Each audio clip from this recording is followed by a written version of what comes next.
Eu sou Mário Persona e essas são as respostas que eu dei aos que me perguntaram sobre a Bíblia. Você escreveu perguntando se é proibido ao cristão comer sangue. Obviamente, o que eu vou dizer aqui não tem nada a ver com a proibição de transfusão de sangue que é feita pela religião denominada Testemunhas de Jeová, uma religião que, inclusive, interpreta de forma equivocada muitas passagens bíblicas e, não contente com isso, ainda lançou uma edição da Bíblia cheia de alterações para negar a divindade de Cristo. Bem, a sua dúvida é simplesmente a respeito de se alimentar de sangue de animais nas nossas refeições. Você escreveu: não há impedimento bíblico para comer sangue, pois Jesus deixou bem claro que não devemos viver mais pela lei, e sim pela sua graça. A única coisa que nos salva é Ele e nada nos afasta dele. Fecha aspas, até aí o que você disse. Embora não exista uma lei que o cristão deva seguir, a proibição ou a recomendação para que não coma sangue é anterior à lei dada a Moisés. Portanto, ela é dirigida a todos os seres humanos e não apenas aos israelitas na lei. Mais tarde, em Atos, nós encontramos as instruções dadas pelos apóstolos aos gentios convertidos. No caso, nós, hoje, cristãos, somos, em grande parte, gentios convertidos.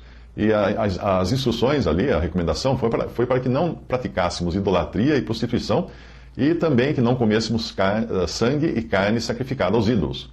Evidentemente, nada disso fará um crente perder a salvação, mas se ele ama o seu Senhor, irá querer agradá-lo nisso também. Atos 15, 19 a 20 e também o versículo 29 dizem isso. Por isso julgo que não se deve perturbar aqueles dentre os gentios que se convertem a Deus, mas escrever-lhes que se abstenham das contaminações dos ídolos, da prostituição, do que é sufocado e do sangue, que vos abstenhais das coisas sacrificadas aos ídolos e do sangue, da carne sufocada e da prostituição, das quais coisas bem fazeis se vos guardardes. Basicamente, as coisas que a palavra diz para não fazermos são comer coisas sacrificadas aos ídolos, ou seja, alimentos usados nos sacrifícios, ou até mesmo a carne desses sacrifícios. E para nós gentios, a tal proibição, vamos chamar aqui, colocar aqui entre aspas, é mais para não sermos causa de tropeço a outros, como Paulo explica em 1 Coríntios 8 e também em Romanos 14. Em 1 Coríntios 8, de 4 a 13, ele diz: quanto, pois, ao comer das coisas sacrificadas aos ídolos, sabemos que o ídolo nada é no mundo e que não há outro Deus, senão um só. Entretanto, nem em todos há esse conhecimento. Pois alguns há que, acostumados até agora com o ídolo, comem como de coisas sacrificadas a um ídolo, e a sua consciência sendo fraca, contamina-se. Não é, porém, a comida que nos há de recomendar a Deus, pois nós não somos piores se não comermos, nem melhores se comermos. Mas vede que essa liberdade vossa não venha a ser motivo de tropeço para os fracos. Porque se alguém te vir a ti, que tem ciência, que tem conhecimento, reclinado à mesa em templo de ídolos, não será induzido, sendo a sua consciência fraca, a comer das coisas sacrificadas aos ídolos? Pela tua ciência ou pelo teu conhecimento, pois, perece aquele que é fraco, teu irmão, por quem Cristo morreu. Ora, pecando assim contra os irmãos e ferindo-lhes a consciência, quando pecais, sendo fraca, pecais então contra Cristo. Pelo que se a comida fizer tropeçar meu irmão, nunca mais comerei carne para não servir de tropeço ao meu irmão. Prostituição ou impureza sexual, que é outra coisa que ele menciona em Atos. Este problema, que era generalizado entre os gentios daquela época, volta a ter a mesma dimensão hoje, num mundo cada vez menos interessado em valores cristãos.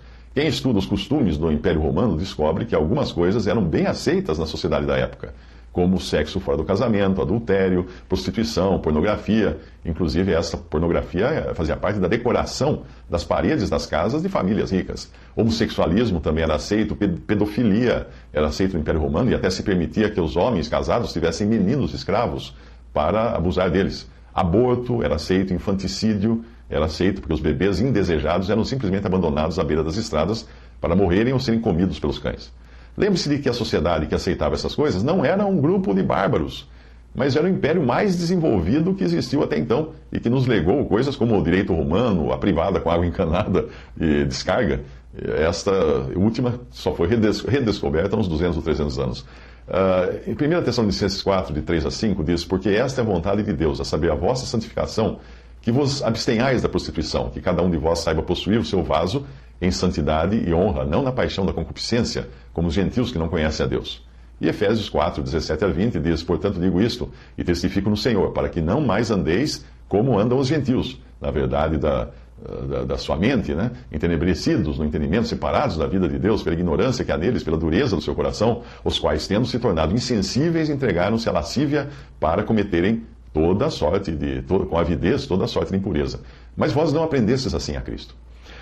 A outra coisa seriam os animais sufocados ou estrangulados. Isso se refere a animais mortos e não sangrados. Quem já viu um frango cozido ou assado depois de morto, com o pescoço quebrado ou por asfixia sem ser sangrado, sabe que a carne tem uma cor bem escura por causa do sangue que permanece na carne, coagulado. Essa proibição é anterior à lei dada por Moisés, pois ela aparece em Gênesis 9:4 para o mundo pós-dilúvio. Portanto, não é uma proibição que se limite a Israel, como são muitas que você encontra na lei mosaica. Comer sangue, portanto, pelas mesmas razões, trata-se de uma ordem dada antes da lei e, portanto, vale para todos os habitantes do planeta depois do dilúvio. Naquela ocasião, Deus deu aos homens, que eram até então vegetarianos, os animais como alimento. Colocou nos animais o medo dos homens, proibiu comer carne com sangue, como animais sufocados, chouriço, frango ao molho pardo feito com sangue, etc. Instituiu o governo humano e instituiu a pena de morte. Estas coisas nunca foram revogadas por Deus, embora os homens tenham feito algumas delas de modo contrário ao que ele ordenou. Gênesis 9:2-6 diz: terão medo e pavor de vós todo animal da terra, toda ave do céu, todo o que se move sobre a terra e todos os peixes do mar. Nas vossas mãos são entregues.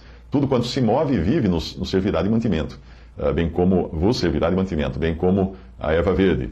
Tudo vos tenho dado. A carne, porém, com sua vida, isto é, com seu sangue, não comereis. Certamente requererei o vosso sangue, o sangue das vossas vidas.